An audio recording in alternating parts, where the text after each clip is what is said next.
Fred Savard avec vous pour un épisode bonus. Ouais, j'ai décidé d'être dans l'abondance pour l'Action de grâce et vous offrir cet épisode qui dans le fond, n'est pas vraiment un épisode bonus. Il aurait dû être dans l'autre épisode. En fait, l'épisode 5 a été mis en ligne samedi, et malheureusement, je vous disais, dans cet épisode-là d'ailleurs, que j'étais vraiment, vraiment fatigué et que j'en avais beaucoup. Ça a été un gros automne que j'ai un peu sous-estimé. Et d'ailleurs, j'en vais avoir de l'aide. J'ai engagé quelqu'un pour la première fois. J'ai engagé quelqu'un, pas à temps plein, mais quand même. Quelqu'un qui va venir me donner un coup de main pour toutes sortes de choses parce que je gère l'abondance d'une certaine façon. En fait, je gère l'abondance des projets, mais pas nécessairement des revenus. En passant, la campagne de financement est toujours en cours. Non, mais c'est ça. J'ai un automne occupé et j'ai l'impression que l'omission du segment que je vous présente aujourd'hui, c'est un peu dû à ça. C'est que le vendredi, normalement, je fais l'assemblage de l'épisode. Souvent, les segments sont à peu près tous montés. Ils ont été enregistrés à des moments différents dans la semaine, tout dépendant des disponibilités des invités. Bon. Et après ça, je fais l'assemblage. Et là, on était vendredi, on était en fin de journée, et l'épisode était long. Puis j'avoue que cette semaine aussi, j'ai tergiversé à savoir si je faisais l'épisode en 2 parties, parce que je savais que l'entrevue avec Rachad Antonius et Guillaume Lavallée, 1, était passionnante, et 2, assez longue, et je calculais en fait tous les segments, si je les assemblais ensemble, ça faisait un épisode qui dépassait 2 heures. Fait que j'ai hésité pendant plusieurs jours à savoir, je le séparais en 2. Et finalement, je me suis dit, ah non, ça se tient, tout ça se tient ensemble. Mais j'ai l'impression que j'ai fait une crampe au cerveau parce que le dernier segment avec Sarianne Cormier et Mathieu Bellil sur la pièce Julie, je l'ai pas mis, en fait. Il est disparu de l'assemblage final. Alors voilà, je vous l'offre ce matin parce que c'est vraiment une discussion intéressante qu'on a eue sur la pièce Julie que j'ai vue, que je vous invite à voir. Et on s'est rendu compte aussi, puis vous allez l'entendre dans l'épisode, on s'est rendu compte, moi et Sarianne Cormier, qu'on avait déjà partagé l'affiche d'un film à ma glorieuse époque où je faisais des policiers dans des... dans des séries et des films. J'ai pas juste fait ça, mais j'ai beaucoup fait des policiers. Alors, il va y avoir un extrait. Là, j'étais allé chercher j'étais allé louer le film sur une plateforme. J'ai isolé un des extraits, et il sera dans ce petit épisode bonus, cette conversation d'à peu près une 20aine de minutes sur la pièce Julie. Alors voilà, le bon bonus de l'Action de grâce.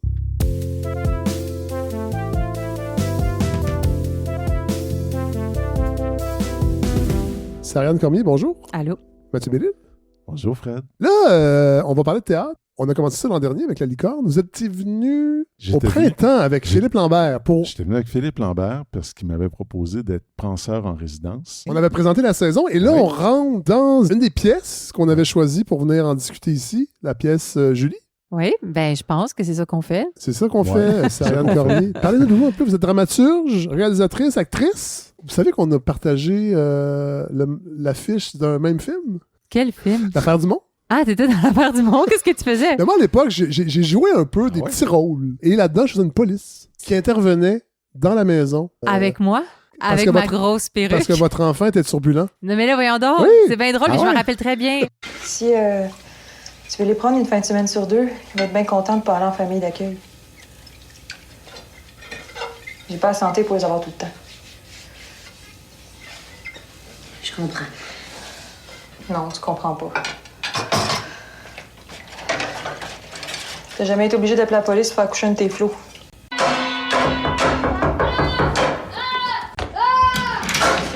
Qu'est-ce qui se passe encore, madame? Stéphane, encore!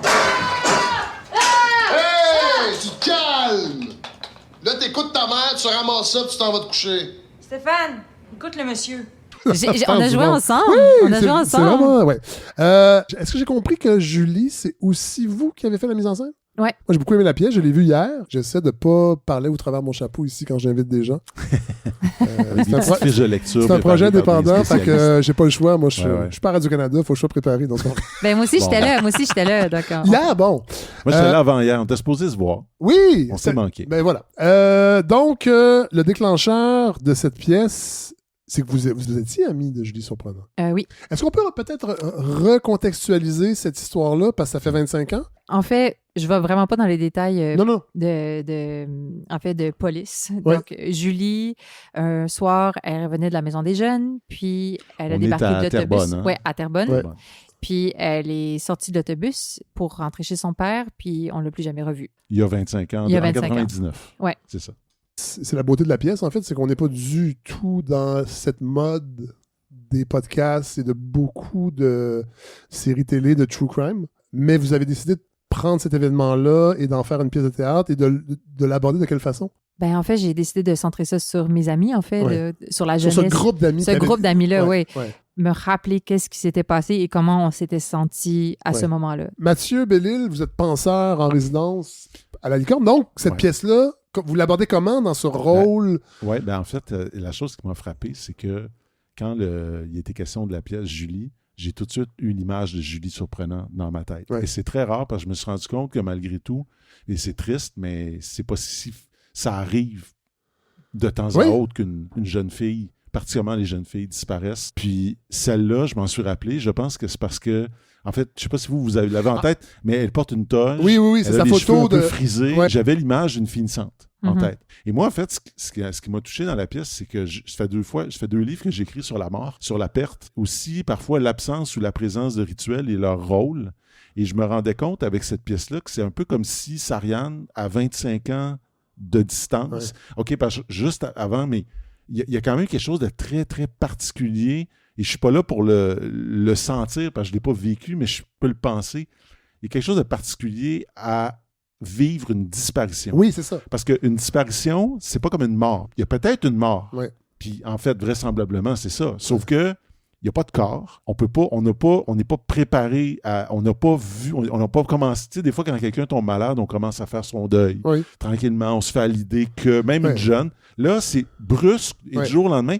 Qu'est-ce qu'on peut bien faire comme rituel? On peut pas aller faire des funérailles à l'église. On peut pas aller au... Tu sais, et là, dans cette espèce d'absence-là, et puis en plus, ce qui est particulier, c'est que comme c'est une disparition, et on le voit dans la pièce, c'est très bien montré, entre autres, par ce que j'appelle une sorte d'alter ego de Sariane, qui s'appelle Ariane, et qui dit « Je ne sais plus dans quel temps me placer, parce que je veux penser au passé, à comme Julie dans le passé. Je veux penser au présent, parce que j'aurais envie qu'elle soit là. Puis je suis obligé de penser au futur, parce que je peux pas exclure qu'un jour elle réapparaisse. » Alors pour moi, c'était comme un cas fascinant, parce que c'était une sorte de tragédie bizarre. Puis quand je dis tragédie bizarre, c'est que c'est tragique. Puis en même temps, puis vous avez vu le début de la pièce, au début, la Karine qui pleure, c'est drôle. Parce que quelque part... Mais c'est pas juste au début, c'est que tout le long... Oui, tout le long, elle est particulièrement C'est même là parfois déstabilisant. C'est rupture, l'humour qui apparaît. Oui. Après ça, il y a des moments vraiment plus dramatiques, plus intimes. C'est déstabilisant.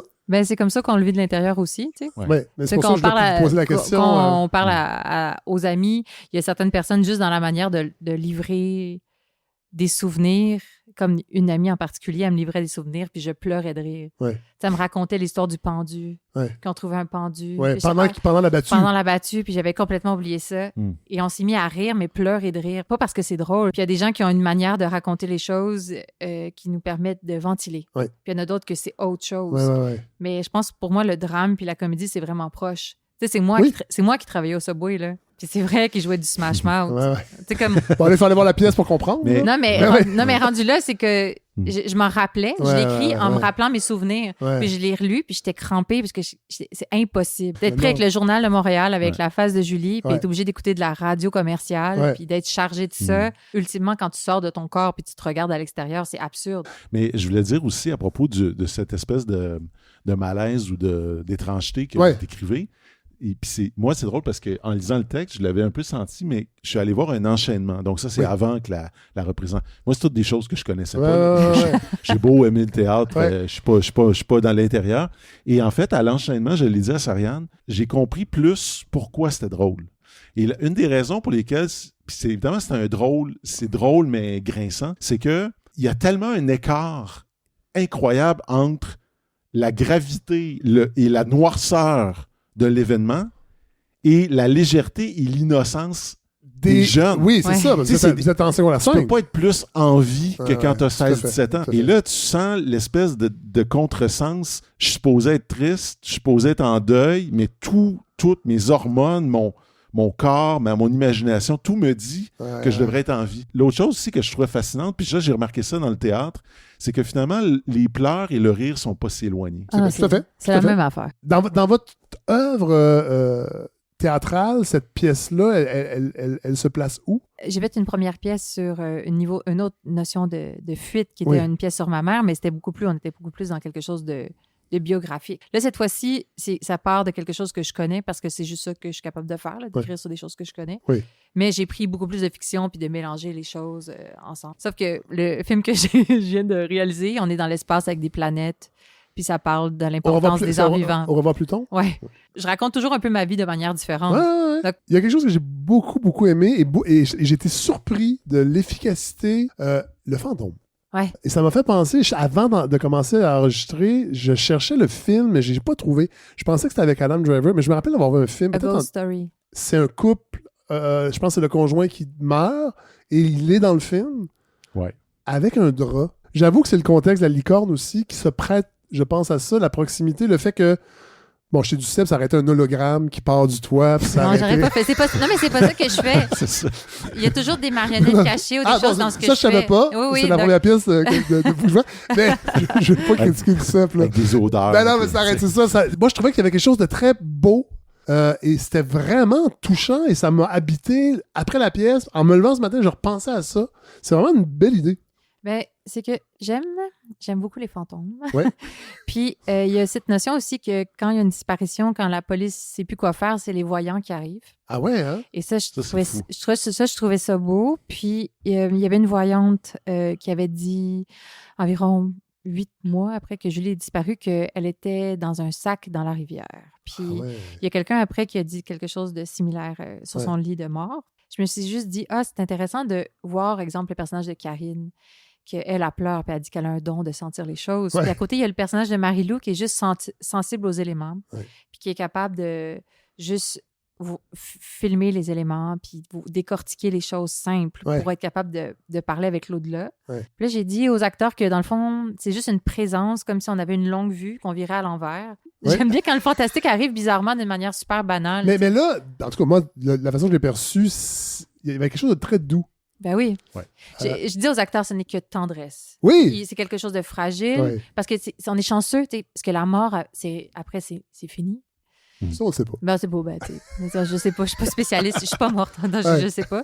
Mais je me suis dit, il y a comme quelque chose qui, pour moi, qui est comme dans une tendresse d'un élément qui nous visite, qui nous habite. Puis je voulais pas représenter Julie comme quelque chose de rien de violent, mais juste comme une présence douce. Puis là, je vais dire quelque chose, parce qu'on voit les souliers. Je savais que entre plusieurs comédiennes c'est voulu. Interprétaient le fantôme. Puis ça aussi, je trouvais que, dans le fond, je m'imaginais... En fait, c'est la puissance de ce que peut représenter le fantôme. C'est-à-dire que n'importe qui peut être en dessous et on a la même réception de ce personnage qui est un archétype. Mais juste Mathis qui a remplacé à pied levé était vraiment plus grand que tout le monde. Donc, le costume de fantôme est arrivé aux genoux. On explique que c'est... Mais j'ai dit à Pénélope qui jouait avec lui, j'ai dit, imagine que là, le fantôme a grandi, il est rendu immense dans la maison. Tu sais, comme... Donc, en fait, l'absence prend plus de place aussi. Et là, ça a amené d'autres choses au jeu. Donc, c'était extraordinaire. Donc, Pénélope avait l'air juste plus petite. Même pas de grandeur, juste dans l'effet de sentir qu'il y avait un être géant. On peut peut-être nommer la distribution, parce que c'est des jeunes. Oui. Okay. Donc, Xavier Bergeron, Pénélope Ducharme, Clémence Dufresne Délière, Lina Kelef, Jules Ronfort, Madame Ital, Valérie Tellos. Et là, il faut dire quelque chose. Oui, c'est ça. C'est que, en fait... L'appendicite a frappé. Oui, c'est ça. A frappé. Je te laisse raconter ça, c'est incroyable. Ah oui, mais un de nos acteurs, Xavier, a eu mal au ventre toute la semaine, puis il toffait. Il était tough. Il était comme ça va. Il savait pas que c'était ça. Il savait pas que c'était ça, mais il était rendu très... Il devenait de plus en plus vert. Ben ouais. Puis là... Quand même. Une soirée, il était complètement cassé, puis il dit, je vais aller manger avec mes parents. Puis là, il m'a appelé, il dit, je rentre à l'hôpital. Ouais. Donc là, c'était des pierres aux reins, puis il avait dit qu'on c'était un appendicite. Donc, on l'a remplacé en 24 heures par Mathis Savard Verhoeven, puis qui nous a sauvé la vie comme un grand héros. Okay. Donc, il y a juste ceux qui ont vu les premières, qui ont vu Mathis, qui est un très bon acteur. Oui, tout à fait. Un bijou en or. Je me sens privilégié d'avoir assisté à ce moment. Mais il y a plein de choses que tu n'as pas vues. Oui, tout à fait. Il va falloir que j'y retourne. Et je tiens à dire qu'il y a 2 comédiens qui arrivent pendant que les gens jasent. Mm-hmm. Puis hier, je ne sais pas si c'est parce que c'était une première médiatique, il y avait des semi-vedettes dans la salle, mais moi, j'étais prête à ce que ça commence. Les gens continuent à jaser. Ah ouais, mais quand les gens arrivent au début parce qu'ils veulent juste s'asseoir. Mais moi, aussitôt que Non, je sais, mais aussitôt que des gens sont sur scène, j'ai tendance à estimer que le spectacle commence. commence. Un sens du sacré, Fred. Ben, pas beaucoup. Mais là-dessus, mais il faut dire que Philippe Lambert est arrivé et il a dit hey, faut continuer à jaser. Ça n'a pas été. aidé. Il a fait la même chose. Ah, bon, OK, fait que c'est stagé. C'est un jeu, je pense. C'est un peu un jeu, mais d'un autre côté, c'est que quand Julie est disparue, on a eu ce moment où on a été invités par l'école, on était tout le monde assis en demi-cercle et des adultes nous regardaient. Et c'était très long, puis ils attendaient qu'on parle. Ah ouais. Là, je ne vais pas trop en dire non plus parce qu'il faut que les gens aillent voir la... Mais je vais juste dire que peu importe, ça ne me dérange pas que les gens continuent à parler. Ça me dérange pas que les gens les regardent. Ouais. Puis les acteurs, ils me disent que ça leur fait du bien. De juste sentir cette charge-là du regard, donc ça les... Normaliser, comme ça les prépare tranquillement. C'est correct. Puis... C'est peut-être moi qui ai trop de respect pour le théâtre. Non, mais c'est correct. Contrairement à la rumeur. Mais ça me dérange pas, c'est juste que ça me dérange pas, ça me fait plaisir. Non, mais ça, c'est intéressant. Ça me fait plaisir que tu as senti ça, puis que tu t'es senti mal, que tu as arrêté, tu disais que je pouvais parler ou pas, mais c'est parce que tu étais dans une position d'adulte. Intéressant. Mais j'ajouterais aussi que, parce que j'ai... Non, mais je trouvais ça super pertinent. Le monde disait, qu'est-ce qu'on fait? Puis j'étais comme, on laisse ça. C'est intéressant. On n'a pas toujours éteint les lumières au théâtre non plus, historiquement. C'est vrai. Ben oui, c'est avec Wagner, à la fin du 19e siècle. Là, Wagner, lui, c'était l'opéra, mais il dit l'art est sacré. Il faut... Parce qu'avant, il y a toujours eu le théâtre dans le théâtre. C'est-à-dire, les gens allaient au théâtre pour voir une pièce, mais pour se voir. Oui. Et d'ailleurs, dans Amadeus, dans le film Amadeus, on voit une scène qui devait ressembler à ça, où les gens parlent pendant l'opéra bouffe. Oui. Et en fait, il y a 2 scènes, en fait. Il y a la salle et la scène. C'est ça. Ariane Cormier, comment ça a été de travailler avec un penseur en résidence? Ah, ben là, c'est super. Hey, quelqu'un qui regarde notre travail, qui l'analyse, on est privilégié, là. Ben oui, moi, je trouve ça fort. Je sais pas quoi répondre. Je sais pas dire, oh non, je me suis senti. C'est parce qu'il faut s'expliquer que. Mathieu, est-ce que vous pourriez sortir, s'il vous plaît? Juste 5 minutes. Faut que je parle à Sariane. C'est ça. Un espace. Non, mais attends, mais je veux dire, c'est pas une pratique que tous les théâtres mettent de l'avant. Ah non, pas du tout, mais c'est ça. C'est pour ça que je me dis, peut-être, c'est la première fois que vous aviez un regard extérieur comme ça de quelqu'un qui n'est pas du théâtre non plus. Non, mais tu sais, en même temps, c'est mon premier gros plateau. Donc, tout le long avec mes acteurs, j'arrête pas de leur dire « Hey, j'ai jamais fait ça. » Donc, non, mais j'ai fait d'autres choses, j'ai fait d'autres choses. Je me laisse aller sur les choses. On me dit « Ah, t'as ça, super, il y a d'autres choses. » C'est toujours nouveau, hein. On se renouvelle tout le temps, donc on sait jamais c'est quoi les rythmes de travail. Puis la mise en scène, c'était aussi la première fois? Non. Que vous avez mis en scène votre propre travail? Non, Mythologie, le dernier chose, c'était moi qui avais joué dedans, puis je faisais la mise en scène aussi. Non, j'ai bien aimé le plateau. En fait, évidemment, c'est un partenariat qu'on fait avec la Licorne, mais c'est pas une infopub. Moi, le théâtre, c'est pas gagné. Et à la Licorne, à chaque fois, j'ai l'impression que c'est ce qui se rapproche le plus de l'expérience théâtrale optimale. Dans la grosseur de la salle, dans les moyens qui sont pas démesurés, mais c'est pas non plus du théâtre pauvre. Peut-être les gens de la Licorne trouvent que oui, mais il y aimerait peut-être en avoir plus. Mais on est bien, on sent à la maison, là, qu'on est vraiment bien. C'est vraiment un bonheur de travailler à la Licorne. Et je seconde parce que moi, en plus, j'ai croisé le fondateur de la Licorne, Jean-Denis Leduc, qui m'a tout raconté l'histoire du théâtre. Au départ, c'était des cafés-théâtres, parce que c'était la grosse mode dans les années 70. C'était des espèces de restaurants où on servait un repas, puis après ça, on faisait une pièce. Puis il avait fait une sorte de deal avec un restaurateur. Puis le restaurateur avait dit « Je veux que tu appelles ça la Licorne. » Puis il avait dit « OK, mais en échange, tu n'as pas un mot à dire sur ma programmation. Puis il faut que tu commences à l'heure. » Mais tu dis, c'est quand même fascinant parce que là, on est 30, 40 ans après. Puis là, il est dans un superbe théâtre. Puis tu sais, le théâtre, la Licorne, a ceci de particulier que c'est un un espace très ouvert. Tu sais, des fois, des théâtres, vous entrez, vous êtes comme dans un petit hall ou presque un vestibule de dentiste. Là, non, là, c'est comme très ouvert, c'est un bar. Le Duc me disait que c'était inspiré d'Édimbourg. Tu sais, il y a un grand festival de théâtre à Édimbourg. Puis il disait, en fait, c'est la forme la plus propice à la création d'une communauté. Tu entres, tu te sens tout de suite à l'aise, tout le monde est sur le même plan. Puis c'est vrai dans l'architecture même, il y a quelque chose qui rejoint cette espèce de ce côté plus familier, chaleureux, amical. Ce qui est intéressant aussi avec eux, c'est la chance qu'ils donnent aux jeunes. Je veux dire, c'est-à-dire, moi, ça m'a frappé au lancement. Puis je peux te dire quelque chose d'autre? Bien sûr. Moi, ce que j'ai aimé du travail de Sarianne, parce qu'il faut bien que je suis quand même là pour ça, c'est que les adolescents, j'enseigne à des adolescents. Les adolescents, c'est pas des professionnels de la parole. C'est qu'il y a comme un défi que Sarianne devait relever en écrivant la pièce. Tu veux faire parler des ados, puis des ados, c'est des drôles de bêtes parce que c'est des gens qui sont souvent qui sont encore en train de comprendre comment s'exprimer. Qui sont en train Ils font des tests. Et je trouvais que ça, c'était une des affaires les plus réussies dans la pièce. Outre le fait d'ailleurs, mais j'y reviendrai, mais c'est que ça sonne jamais faux. Et ça peut facilement... Puis ça, à la télévision, des fois, on le voit là, dans des séries, un ado ou un jeune, puis on dit, mon Dieu, que c'est cliché, ou c'est mal joué, ou c'est juste... Ou c'est un gars de 28 ans qui joue un ado. Comme dans Watatata. Pourtant, j'aimais ça dans le temps, mais c'est vrai qu'à un moment donné, ça commençait à... Tu sais, Étienne de Passy commençait à... Chicoine, là, faut que tu finisses ton cégep, là. C'est ça, avec tes 3 enfants, puis... mais c'est ça, j'ai trouvé que ça, c'était réussi, très réussi. Puis l'autre chose que j'ai aimé, puis je vais finir avec ça, parce que je ne veux pas en dire trop, mais c'est que je trouve qu'aussi, mine de rien, au début, on ne le sent pas tant que ça, puis ça se construit tranquillement, il y a une tension qui monte. Puis Sarianne a réussi à nous faire tourner, plus on avance dans la pièce, plus on se rapproche des 2 personnages les plus proches de Julie. Puis ça, c'est très bien fait, parce qu'au début, on est un peu en périphérie, si je peux me permettre. Karine est super le fun, mais elle est comme un petit peu... C'est pas elle qui est au cœur. Puis d'ailleurs, c'est comme si elle voulait un petit peu être au cœur, je sais pas trop, mais elle braille. Mais on tourne comme si on encerclait. Là. Puis à un moment donné, là, à la fin, là, puis moi, en tout cas, ils m'ont eu à la fin. Moi, j'avais les yeux pleins d'eau. Donc, merci, Sarianne Cormier. Mathieu Bellil, nous, on va se retrouver pour parler du prochain numéro de l'Inconvénient. Vous me l'avez amené. Ça, j'aime ça. Oui. Je l'ai d'avance. Oui. Parce que la dernière fois... Des fois, c'est pas ça. C'est à cause de la poste. Ça veut dire, on salue les facteurs, mais... On salue les facteurs. Et nous écoutent probablement pas. Je salue les auditeurs et auditrices. Oui! Donc, on va aller voir Julie, bien sûr, à la Licorne. C'est jusqu'au 11 novembre. Oui. Non, le 16. Oui, vous avez raison, 16 novembre. Oui. Disons-le aussi le 6 novembre, un mercredi soir. Ah oui, il y a une causerie. Et moi, on va jaser de la pièce devant un public. Oui, à peu près. J'ai hâte. 3 semaines. Ouais. Je vais tout voir ces impressions live. Fait que là, les gens vont rester après. Les gens ont le droit de poser des questions. Là. Ça, j'aime beaucoup. Donc, je pourrais aller revoir la pièce pour voir le comédien qui va être guéri. Oui. Plus de drum. Et venir poser des questions. Oui. OK.